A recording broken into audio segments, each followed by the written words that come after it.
தூய வழி சேனல் வழங்கும் ஸ்வீட் நியூஸ் நிகழ்ச்சியில் உங்களோடு இணைந்திருப்பதில் பெருமகிழ்ச்சி.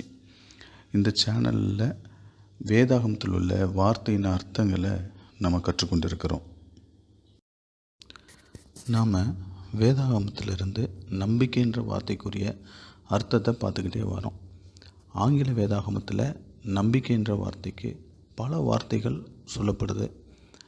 அதை அந்தந்த சூழ்நிலைக்கு ஏற்ற மாதிரி அந்தந்த வார்த்தைகளை அங்கே உபயோகப்படுத்துகிறாங்க. அந்த வார்த்தை என்னென்னா, ஹோப்புன்ற வார்த்தை பயன்படுத்துகிறாங்க, ட்ரஸ்ட்டுன்ற வார்த்தை பயன்படுத்துகிறாங்க, ஃபெய்த்துன்ற வார்த்தை பயன்படுத்துகிறாங்க, பிலீவ்ன்ற வார்த்தை பயன்படுத்துகிறாங்க, பிலீஃப்ன்ற வார்த்தை பயன்படுத்துகிறாங்க. நாம் இன்றைக்கி ஃபெய்த்துன்ற வார்த்தைக்குரிய அர்த்தத்தை பார்ப்போம். நம்பிக்கையின் பொருள்படும் இந்த ஃபெய்த்துன்ற வார்த்தை வேதாகமத்தில் பல இடங்களில் குறிப்பிடப்படுது.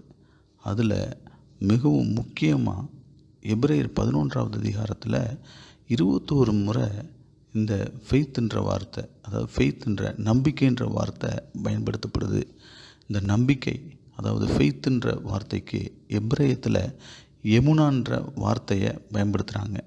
ஆனால் நம்ம தமிழில் இதை விசுவாசம் அப்படின்னு மொழிபெயர்த்துருக்குறாங்க.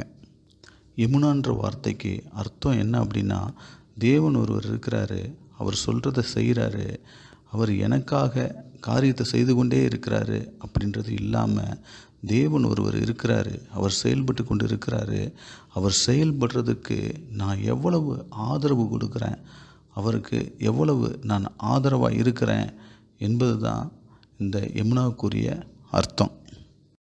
இந்த எமுனான்ற வார்த்தை வேதாகமத்தில் முதலாவது எங்கே பயன்படுத்தப்படுதுன்னா, யாத்ராகமம் 17வது அதிகாரம் 12வது வசனம்.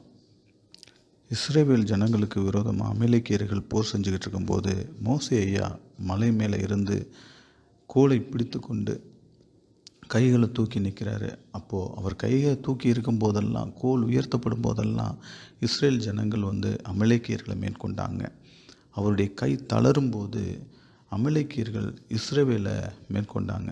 அப்போது மோசேயுடைய கைகள் தளராமல் இருக்கிறதுக்கு ஆரோனும் ஊரும் இவங்க 2 பேரும் சேர்ந்து மோசேயுடைய கரங்களை தளராமல் பிடிச்சிக்கிட்டு ஆதரவு கொடுத்தாங்க.